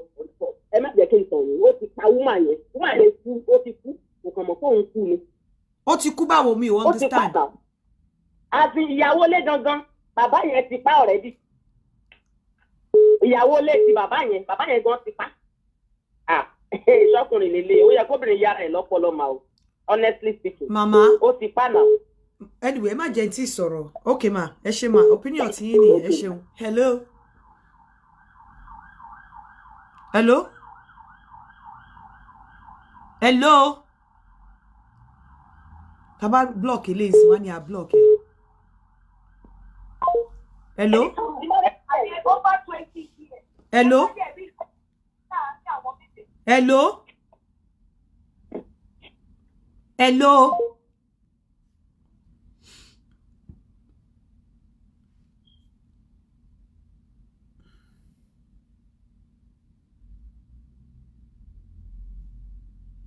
Hello. Yọ̀lá tí kẹ́kálẹ́ o. Ẹ kálẹ̀ ìyá mi. Ẹ kú ètò. Yes ma. Ẹ rọra mà. Yeah. Gbogbo voice note yẹn ni mo gbọ́. I think àwọn èèyàn understand nǹkan tó ń ṣẹlẹ̀. Ṣé this thing we call love? Ó lágbára gan. The relationship of 20 years, fine, the woman has done a lot nínú ayé máa yẹn. Wọ́n ti jọ rìn, yes. Nǹkan tá à ń sọ ìtẹ́ ń sọ lálẹ́ ó ń ṣẹlẹ̀ pẹ̀lú a lot of obìnrin. But wọn ò lè bọ́ tàwa sọ. Ó máa ń ṣẹlẹ̀. Èmi ò kó ṣe pé ìranù náà jọ ń ṣe. To me, I see it as a real love. Though love yẹn fi sọ́dọ̀ bàbá yẹn, màmá yẹn lọ. Ẹ pè sórí +447466 318 557. Mo ń gbọ́ yín. Ìyá mi. Love yẹn fi sọ́dọ̀ bàbá yẹn. Because bàbá yẹn ti gbogbo nǹkan tí màmá yẹn ti ṣe nínú ayé bàbá yẹn. Kò sẹ́ni tó mọ̀, bàbá yẹn náà mention pé you have done a lot of things lè gbàgbé láyé mi. Tí ọkùnrin fi ń sọ fún obìnrin wípé tí n bá tún lé ayé wá. Ọ̀rọ̀ yẹn deep gan. Ó deep gan. Kò sí even kíyàwó lè máa forí ṣe fọrùn ṣe. Love wọn ti kọjá nǹkan táwa mọ̀. There's love to it to that love. So I think the best thing at the end of the day ni káwọn méjì padà sọ́dọ̀ ara wọn. Bí obìnrin yẹn ó lè máa affect marriage obìnrin yẹn púpọ̀ jù. Because ẹ bá wò from that woman reply and everything. Kò pé kò love bàbá yẹn. But kò fi sọ́dọ̀ obìnrin yẹn. Ẹ ló mo ti send number tẹ máa pè sí fún yín. Òun kọ́ leléyìí. Mo ń gbádùn yín. So kò fi sọ́dọ̀ obìnrin yẹn obìnrin yẹn sì manage marriage. Ṣòye yìí kò jẹ́ kó lè affect. Ọlọ́run nípa làákàyè yín. Ó ti affect bàbá yẹn. Ọ̀tẹ̀lẹ̀ bàbá kò. Ẹ ṣeun. Ìfẹ́ yẹn deep lọ́dọ̀ bàbá yẹn ju obìnrin lọ. Obìnrin a máa lè control feelings wa when it gets to love. But ọkùnrin ò kí lè control feelings tó bá love obìnrin. Kò sí nǹkan tí obìnrin inú ilé lè ṣe.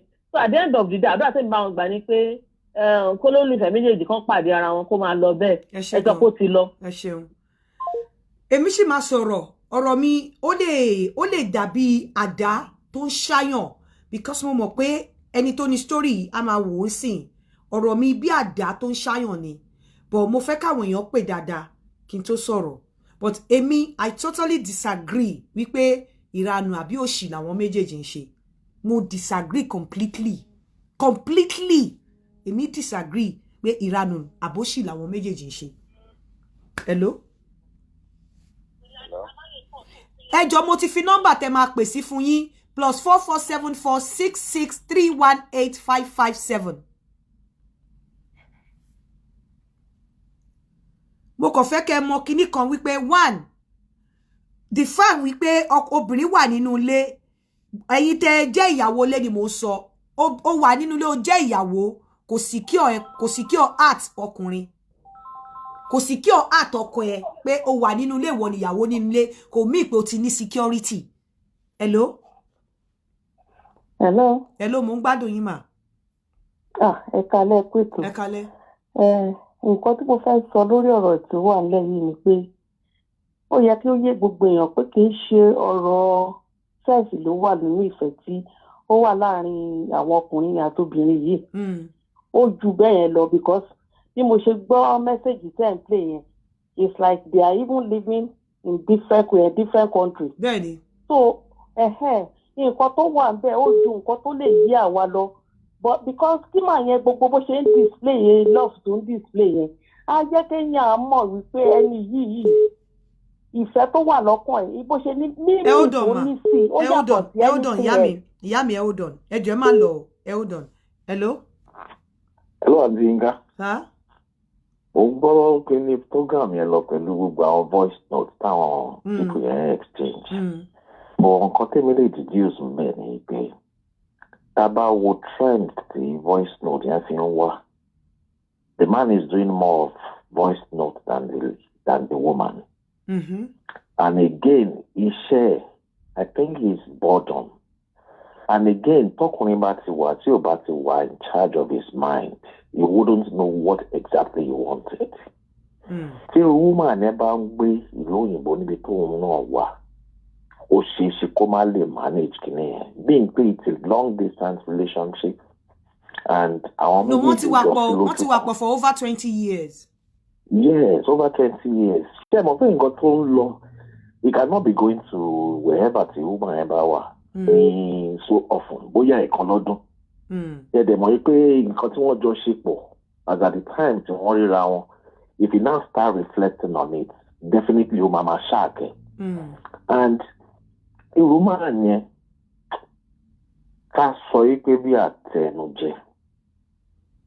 Òun gan ò lè rí ibi tí ìyàwó lè dá sí because nǹkan tó ń rí gbà lọ́wọ́ woman is very very she's very very ó mọ nǹkan tó ń fẹ́ she's managing. máa yẹn ló fún woman yẹn lówó mi ò play gbogbo yẹn ni o máa yẹn ló send owó sí woman yẹn máa yẹn ló send laptop sí woman yẹn máa yẹn ló send phones fún woman yẹn wọ́n tún jọ ralẹ̀ máa yẹn ralẹ̀. Ṣẹ́rí obìnrin ní wọ́n capable of managing 3 different tasks at the same time. She's safeguarding her home. Máa yẹn ló ti lose guard. And kò jẹ́ kó lè rí ìfẹ́ tó wà láàárín ìyàwó ẹ̀ because òun gan ò súnmọ́ ìyàwó ẹ̀. Tó ti rí solace nínú woman tó wà ní other country yẹn. Wọ́n pe ìyàwó ẹ̀ ní woswobi. Yes. Ẹ̀yin náà lè rí irú language yẹn. And at the end of the day, ẹ máa rí pé irú máa yẹn. Hold on sir, ẹ jẹ́ kí n gbé kọ́ yẹn jọ. Hold on. Máa yìí ti ń pè mí látẹ̀kọ̀. Hello? Hello sir. Hello? Hello? Yeah. Ẹ ká ló máa bẹ kúrò lọ́dọ̀ ní nítorí wa máa. Yes sir. Ìyàpọ̀ ní ká yà bẹ́ẹ̀ ni ìrọ̀lẹ́ ni. Ìrọ̀lẹ́ ni mò ń gbọ́ yín ẹ tẹ̀ gbàgbé time of the day. Ẹ go on song. Yeah, program yẹn tẹ̀sẹ̀ play tán yẹn. Ṣé rí to my own view ni o, ọ̀rọ̀ yẹn ó dàbí gángan ni o. Ibi tó kọ sí wa, ṣàwọn fẹ́ address yẹn. Ẹni tó lè explain details ni máa nìyẹn. Bí mo ṣe ń wo ọ̀rọ̀ yẹn to my own view, I'm starting to be corrected o. Òun ni pé máa nìyẹn ló mọ ohun tó òun rínú lé òun tí ò fẹ́ òun lọ́rùn. God bless you. Tí ò dé fẹ́ kí tí ò fẹ́ kọ̀yàwó ẹ̀ tí ò fẹ́ kọ́ máa sọ̀rọ̀ lẹ́nu tó wá adùn níta ló yẹ pé síta yẹn ló fún ládùn because kò easy kéèyàn keep àlè fún 20 years kò easy kó sì mi sì pé àlè yẹn gan wúlò ìyàwó ilé ẹ̀ lọ nìyẹn so mi ìfẹ́ ká blame má ní àbí anybody. èmi ò tiẹ̀ ní bá wọn blame mi ní blame rárá. inú ilé òun àìmọye ọkùnrin tó ń là kọjá nínú ilé ẹ̀ but tó sàǹfààrà ń dì í pé òun fẹ́ kí ilé òun dàrú lórí àwọn ọmọ tó ń bí but àwa máa wá àdùn ta ó lè jẹ́ pé ìta yẹn ló kúnlẹ̀ ní gígùn so bó ṣe rí I'm trying to be corrected o bó mi ṣe rí nìyẹn pé ọ̀rọ̀ yẹn gangan ni ibi tó kọ sí wa lágbà George but máa yẹn gangan because ọkùnrin ò lè foolish to that extent ó kí palẹ̀ síta for 20 years gẹ́gẹ́ tì ní so ó rí àdùn bẹ̀ yẹn ohun tó ń fẹ́ lára obìnrin ti ta ń fún bí mo ṣe wò ó ní o I'm trying to be corrected o so bí mo ṣe rí nìyẹn máa yẹn gangan ló mọ tó rí tó fi ṣe tó ṣe yẹn but mo kọ̀ rẹ́ pé ó rí àdùn ta ju tìlé lọ so tó ṣẹlẹ̀ nìyẹn. ẹ ṣe now yes ma. nǹkan tí mo fẹ́ sọ torí I'm still going to come back tomorrow morning fún another topic ni wípé for me ọkùnrin lè ní bí Ọlọ́run ṣe ṣẹ̀dá ọkùnrin tọkùnrin bá ní àlè ńta tó bá ní ilé even kó jẹ́ pé àlè tó yẹ pé ó sì lè lead sí marriage after some time wọ́n máa ń respect inú ilé wọn tẹ́ bá rí àwọn nǹkan tí máa yìn sọ ó dé stage kan ó sọ bí ìyàwó ẹ̀ ṣe wà lọ hospital everything ó sọ fálè mi ì play gbogbo bẹ̀yẹn ni tẹ́ bá rí nǹkan tí máa yìn sọ kò kọ ikú kò kọ kíyàwó òun má mọ̀ kò kọ anything tó fẹ́ ṣẹlẹ̀. hello sir. àdúpẹ́ ẹ̀kú àǹtí Yínká ẹ̀kú ọgbọ́n ẹ̀kú ìmọ̀ ẹ̀kú sùúrù pẹ̀lú gbogbo nǹkan tí ẹ̀ ń bá wa ṣe inú wa ń dùn gan agbára ọlọ́run ọba yóò máa gbé ẹ lọ́wọ́ sókè ayé òsì ní bayọ̀ ẹ jẹ́ yóò dára fún àtẹlẹ gbogbo nǹkan tẹ́ ń ṣe pátá ó ń kọ́ wa ní ọgbọ́n kábíyèsí lèmi tí mo ń bá yín sọ̀rọ̀ mo sì ń kọ́kọ́ ní ọ̀ṣẹ́jì. kábíyèsí o kádé pẹ́ lórí o kí bàtà pẹ́ lẹ́sẹ̀ káṣẹ tẹ́lẹ̀nu kíkù bẹ̀ irú kẹrẹ̀ kó pẹ́ lọ́wọ́ o. àmín ẹ ṣé gan mo dúpẹ́ mo mọ̀ ọ́ mo dúpẹ́ mo mọ̀ ọ́ lóore o ẹ ṣé gan ọ̀dà o. kí ọkùnrin tó lè ṣe bẹ́ẹ̀ tó dẹ̀ keep relationship for 20 years tẹ́ bá dẹ̀ rí bí ọkùnrin yẹn ṣe ń bá obìnrin yẹn sọ̀rọ̀ joy wà nínú tone ẹ̀ even obìnrin yẹn tiẹ̀ ṣì ń withdraw obìnrin yẹn ṣì ń wà kò fẹ́ ṣe pé kíní ó ṣì ń wà reserve joy wà nínú wípé ó ń bá obìnrin yẹn sọ̀rọ̀ rárá and you will see pé at every point in time tó bá fẹ́ bá sọ̀rọ̀ ó máa ń dàbí ni pé ó look forward to ó fẹ́ máa bá obìnrin yẹn sọ̀rọ̀ every time bó dẹ̀ ṣe ń bá sọ̀rọ̀ ìjẹ́ríbi tó sọ pé òun bẹ̀rù rí pé ìyàwó òun wà lé ẹ̀rí pé ó tún bá obìnrin yẹn sọ̀rọ̀ ní aago 12 òru tó show wípé ẹni tó ń fún ní ayọ̀ nìyẹn obìnrin yẹn lè ti ní nǹkan tó ti ń ṣe fún tó ti ṣe kó tó di pé wọ́n fẹ́ra wọn bóyá condition ó fà á tí wọn ò lè fi fẹ́ra wọn we are not concerned about that we don't want to àfẹ́ wọnú ibẹ̀ yẹn ó lè jẹ́ pé nǹkan kan ló fà á tí wọn ò fi fẹ́ra wọn but ìwọ ìyàwó ilé kí ló dé tó ò ní mark nínú ìgbésí ayé ọkọ ẹ tó máa tiẹ̀ fi lè rò wípé òun máa rò ó pé òun ò ní lè ọ̀tẹ̀ tó jẹ́ wípé ohun tí ọkùnrin tó ti ṣe tọkùnrin ti ṣe fún ìyàwó ẹ tó ti ṣe fún tí obìnrin ti ṣe fún níta ó sì wà ní memory ẹ̀ débi wípé kò mind láti maltreat ìwọ tó jẹ́ ìyàwó nulẹ̀. I am not going to blame that man because tẹ́ bá rí pé ó ti wà so carried away as tẹ́ bá tún wo kíní yẹn ó lọ sẹ́kọ̀ọ́ kò lè rí woman yẹn dó kò rí woman yẹn dó okó ẹ̀ ò ṣiṣẹ́ ni woman yẹn ní òun tóun ti preserve ara òun tóun ti ń dúró dé ó wá dé kò lè ṣe anything kí ni ààyè wo ló fi sílẹ̀ ògiri wo ló lanu débi wípé oore tí wọ́n ti ṣe fún ọkọ ẹ̀kẹ́ tó fẹ́ra yín ó sì ń língà nínú memory ọkọ ẹ̀ kí ló dé tó o ti feel space yẹn kí ló dé tí wọn náà ò ti lè ṣe oore má ní gbàgbé nínú ayé ọkọ débi wípé a máa wé ẹ̀ láàrin ara wọn méjèèjì pé ṣé kí n filẹ̀ oore tó bá ṣe fọ́kọ kò ń ṣe ọkọ nìkan o àwọn ẹbí ọkọ kò yẹ kí wọn àwọn ẹbí ọkọ náà kò yọ àwọn ẹbí ọkọ lẹ̀ o tọ́lọ́run bá bless ẹ láti ṣe oore fún ẹbí ọkọ o kò yọ ọmọ ọkọ lẹ̀ láti ṣe oore fún ọmọ ọkọ o torí ọ̀pọ̀lọpọ̀ yẹn máa ń fi pé oore tí yàn bá ṣe fún ọkọ nìkan let me tell you ó lè ṣe oore fọ́kọ nìkan ìyẹn ò stabilize ẹ nínú ilé ọkọ tọ́lọ́run bá bless ẹ oore tó ṣe fún àbúrò ọkọ ọmọ ọkọ family ọkọ gbogbo wọn ló yẹ kó feel impact ẹ débi wípé ẹsẹ̀ á lè dúró dáadáa ọkọ nìkan ò lè mú ẹsẹ̀ dúró nínú ilé ọkọ that is the truth máa yìí ẹ feel that love ẹ feel that happiness bó ṣe ń sọ̀rọ̀ bó tiẹ̀ jẹ́ pé woman yẹn ṣì ń wà reserve ẹ feel bí máa yẹn ṣe ń sọ̀rọ̀ pé wà happy inú ẹ̀ ń dùn anytime tó bá ti fẹ́ bá woman yẹn sọ̀rọ̀ inú ẹ̀ máa dùn á bá sọ̀rọ̀ ó tún kì í lórí kì ó tún ní mo fẹ́ kó lọ find oríkì mi mo fẹ́ kí ìwọ náà máa kì mí tèmi náà bá ṣe ń kì ẹ́ ó sọ pé wò ó sùn bí kí ọkùnrin ẹ má sọ fún mi you cannot tell me torí gbà tí mo bá obìnrin yẹn sọ ní mi ṣe ó easy fún èmi náà láti ní mi ṣe nǹkan kan níwájú Ọlọ́run àti èèyàn ọkùnrin bó ṣe máa ń ní art ó ní make impact nínú life ọkùnrin kó máa refer sí as wo bí kò ní ṣe and me make impact kò ń ṣe impact tó máa make nínú life ẹ̀ tó máa fi máa sìrègùn fún kò ń ṣe impact tó máa make nínú life ẹ̀ tí wàá máa fi gbàgbà lórí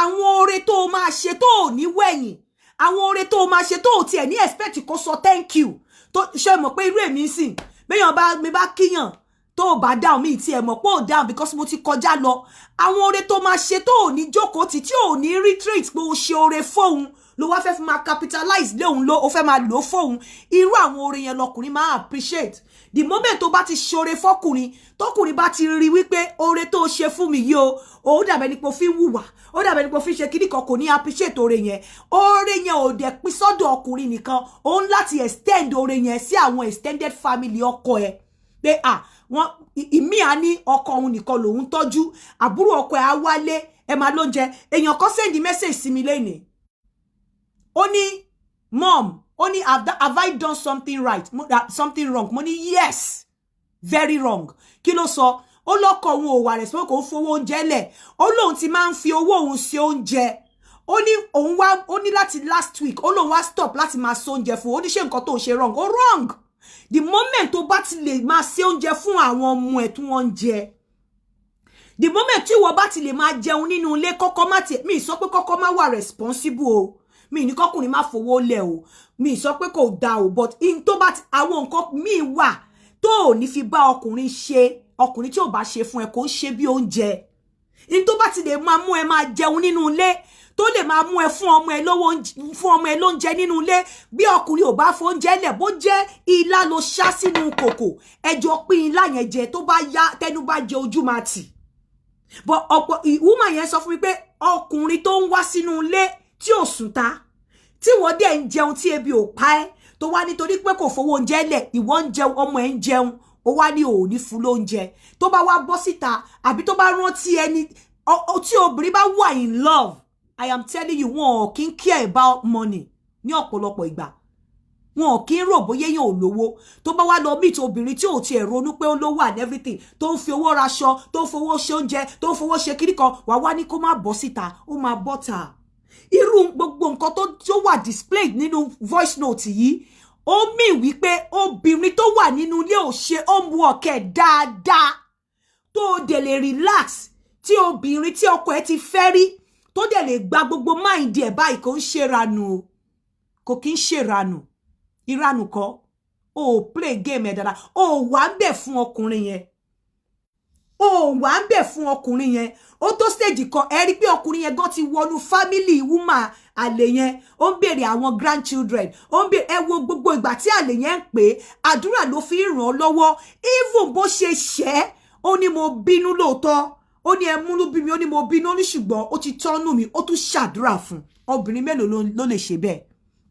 tẹ́ bá ti wà nínú ilé a máa ń feel wípé àti ní security ó ní security ó ní mo ṣe sọ wípé irú ọkùnrin ikú nìkan ló máa jáṣọ lẹ́yìn eegun ẹ̀ ló máa bọ́ṣọ lára eegun ẹ̀ obìnrin tó wà nínú ilé yẹn ó ń gangan lálẹ́ obìnrin tó wà ń ta yìí gangan níyàwó torí pé nísìn tí eléyìí gbogbo ìhà tí ọkùnrin yìí fi ń sùn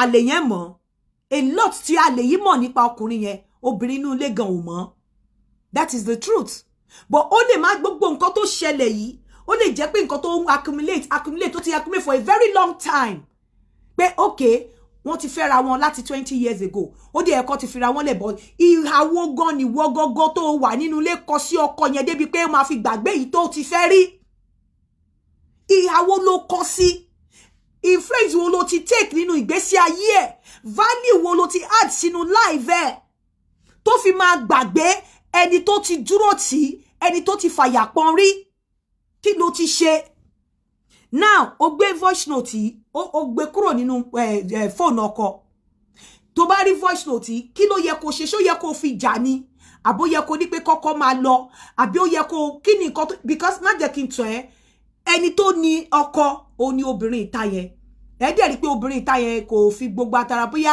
òun sì lọ́kọ ó sì fẹ́ òdì ilé ẹ̀ but ìwọ obìnrin kí ni nǹkan tó o fi relax títí tí obìnrin kan dẹ̀ sì wà ní Nàìjíríà tí wọ́n wà ń bí pẹ̀lú ọkọ ẹ̀ tóbìnrin yẹn dẹ̀ jẹ́ pé ìwọ àtọkọ wà nulẹ̀ ọkọ ẹ̀ dẹ̀ wà ní máìlì mélòó èmi ò ní gbà pé ìranù mi ì dẹ̀ ní gbà pé ọkùnrin yẹn ò mọ nǹkan tó ń ṣe ibi tí wọ́n ní ibi tó bá darí kinní kan ibi tí ayọ̀ èèyàn bá wà ó ní ọkọ ẹ̀ máa wà sí lọ́kọ ẹ̀ máa wà obìnrin bẹ́ẹ̀ ṣe rí even the way tóbìnrin the way she talks ẹ máa rí wípé ó ń fún ọkùnrin yẹn ní ayọ̀ ọkùnrin yẹn derive joy around there ọkùnrin yẹn derive peace around there ọkùnrin yẹn derive happiness around there tí nǹkan bá ṣe ìyàwó ilé ẹ̀ kò sí ìtò kan tó fi jẹ́ wípé eléyìí ń ṣẹlẹ̀ ní ọ̀pọ̀lọpọ̀ ilé tí obìnrin máa rò pé nítorí pé òun ti wà nínú ilé òun lòun bímọ òun ti ní security kò rí bẹ́ẹ̀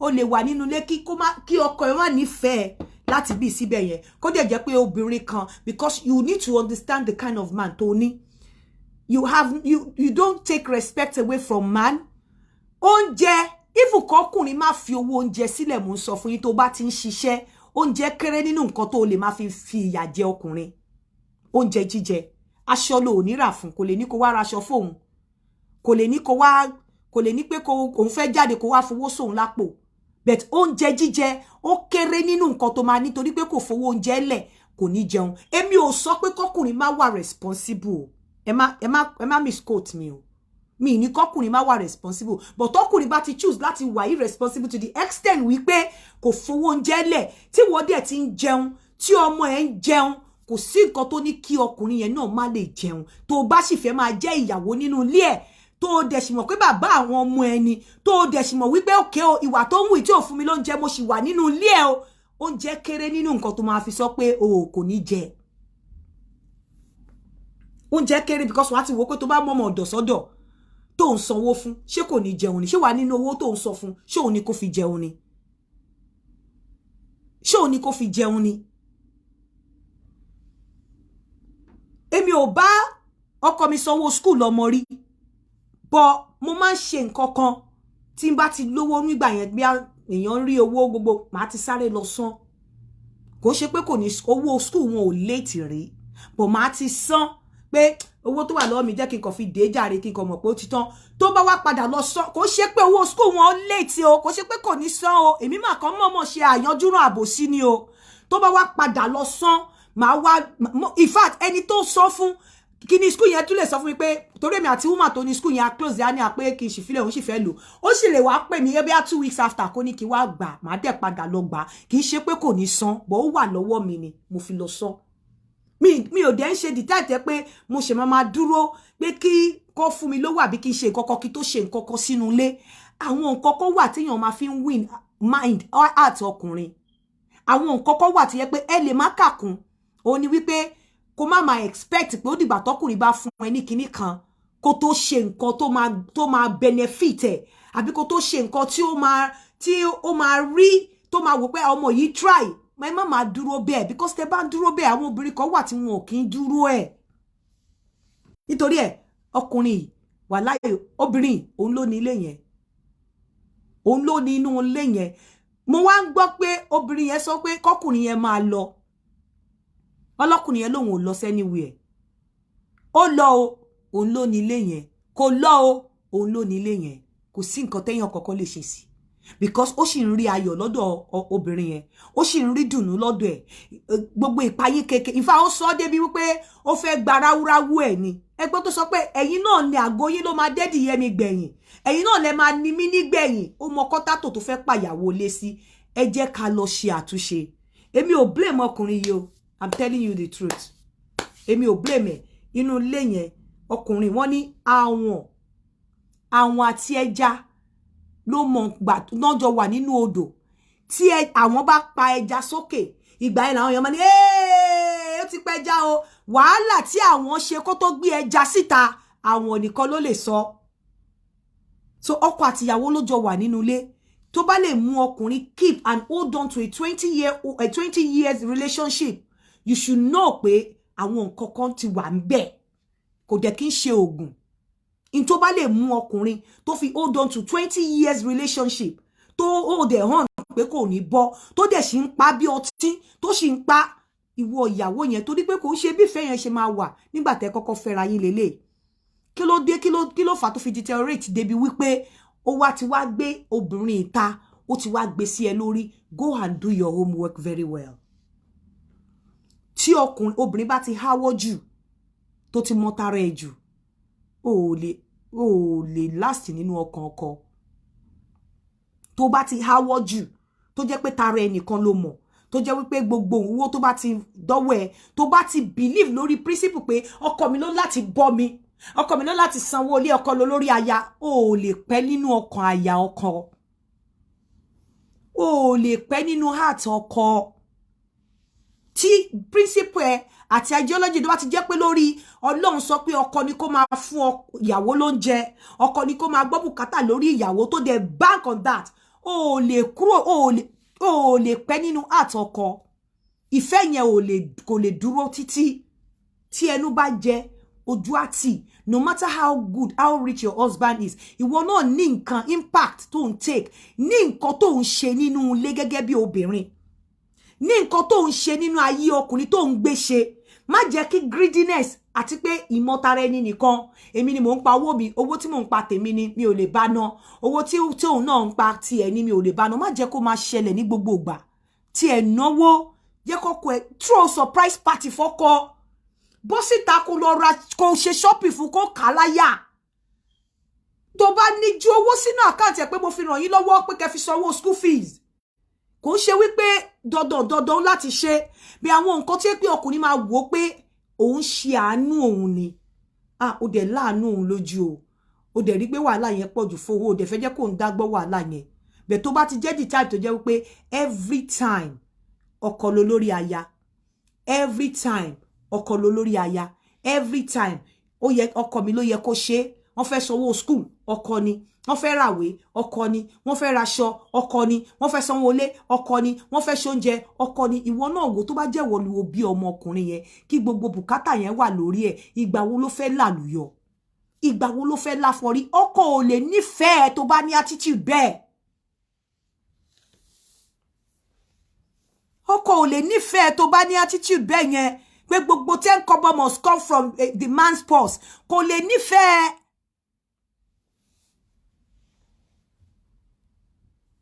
kò lè nífẹ̀ẹ́ tó bá ń gbé A bá gbé B tó bá gbé C bá gbé D ẹ má máa dá wọn dá bùkátà yẹn ẹ má máa dá wọn dá òun lẹ ti rí sí ó nígbà tí òun ní ó ní ẹta shop ẹta gbá kóun lè dìde ó ní kò ń ṣòwò yẹn lẹ ní ìdòun mọ̀ ó ní ṣùgbọ́n òun máa ṣe owó sí yín ó ní torí gbà tó wà lọ́wọ́ yín náà ṣe fóun nígbà tóun nídìí yín ẹ láti lọ kọ́ ẹ má máa wà selfish ẹ má máa wà greedy ẹ má máa wà self-centered ẹ má máa ro tiyín nìkan mo mọ̀ wípé ọkọ ló lórí aya but tí bùkátà bá pọ̀ jù ó máa ń yọ ìfẹ́ ọkùnrin kúrò nínú obìnrin ni I am telling you kò sí nǹkan tó ní pé tọ́lọ́run bá bless ẹ kó má lè send ọkọ ẹ back to school torí pé Ọlọ́run bless ẹ jùlọ pé ó dẹ̀ full bill kò sí nǹkan tó ní kó má ṣe bọ̀ ọ̀pọ̀lọpọ̀ yẹn á rò pé èmi ò lè ṣe tán kó wá lọ fẹ́ yàwó mi tí kò bá tiẹ̀ wá ṣe kò ní lọ tó bá tiẹ̀ lóbìnrin mi á sì rántí pé no ẹni tó gbé mi débi tí mo wà nǹkan tó ń ṣẹlẹ̀ ní bíbá yìí nìyí nǹkan tó ń ṣẹlẹ̀ ní bíbá yìí lélẹ́yìí nǹkan tó ń ṣẹlẹ̀ ní bíbá yìí lélẹ́yìí so that you are in a man's house does not guarantee pé ìwọ ló ní heart ẹ̀ ìwọ níyàwó ilé tó bímọ kò guarantee true love sí ẹ kò guarantee pé ìwọ ló lọ́kàn ẹ̀ ọkàn ẹ̀ lè belongs to someone else outside pé ìwọ ló wà nínú ilé kò guarantee pé ìwọ ló ní mind ẹ̀ ìwọ ló ní ọkàn ìwọ ló ní heart ẹ̀ ìwọ ló ní ìfẹ́ ẹ̀ tó bá ti wú ìwà tó lè fi walk ara ẹ̀ through sínú mind ẹ̀ sínú heart ẹ̀ gbàgbé ẹ̀ and ìwà yẹn owó wà involved ó involve owó either you like it or not ó involve owó ìwà yẹn involve owó ó fẹ́ ó kọ owó wà lára ẹ̀ ìwà tó máa fi walk ara ẹ̀ sínú mind ọkùnrin ó ní aláìmoore ni ọkùnrin mi that is it when you do things and you expect ọkùnrin to pay you back tí ò bá ṣe wàá give attitude á dẹ̀ rí attitude yẹn pé ṣe nítorí nǹkan tó ṣe and problem máa ṣẹlẹ̀ ẹnìkan sọ pé Yínká talk to men here kí ni mo fẹ́ sọ bóyá nítorí pé mo dàgbà láàrin àwọn ọkùnrin ó jẹ́ kí n understand the way táwọn ọkùnrin máa ṣe ń ronú gan kò sí nǹkan tí mo lè sọ níbí báyìí ju wípé ìyàwó yẹn ògiri ẹ̀ ló lanu tálàǹgbà wọbẹ̀ I don't want to sound fake you understand because if you keep saying talk to men then you are going to make me sound fake and unnatural I don't want it to happen I don't really have anything to say to men here all I want is garbage in garbage out whatever thing you input result output yẹn ló máa get from some men that is the truth. Hello? Ẹ kálẹ́ sir.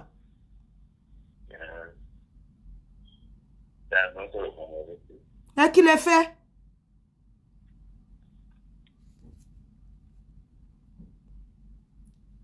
Whatever tó bá input, output ẹ ló máa get látọ̀dọ̀ ọkùnrin. Honestly, that is the truth. So I don't want to be I don't want to sound fake. Pé torí pé wọ́n ti ní kí n bọ́kùnrin sọ̀rọ̀ kí wọ́n máa sọ nǹkan tí mo believe pé obìnrin yẹn ó ti ṣàwọn nǹkan kan and ọkùnrin yẹn is just paying back and there's nothing anybody can do about it. That marriage, there's no marriage in that home again. Nothing anyone can do about it. So but kó má bá ṣẹlẹ̀ bẹ́ẹ̀ sí ẹlòmíì ni mo ṣe ń sọ fún yín pé you cannot secure a man's heart. For you to be able to secure your man's heart, owó láti involve again. Learn how to give. Don't be greedy. Ma capitalize on the rules that says okololori aya. Okololori aya, fine, but owó láti wà involved. So I'm sorry, I can't say anything. Kò sí nǹkan tí mo fẹ́ sọ fọ́kùnrin níbí báyìí, except you want me to sound fake.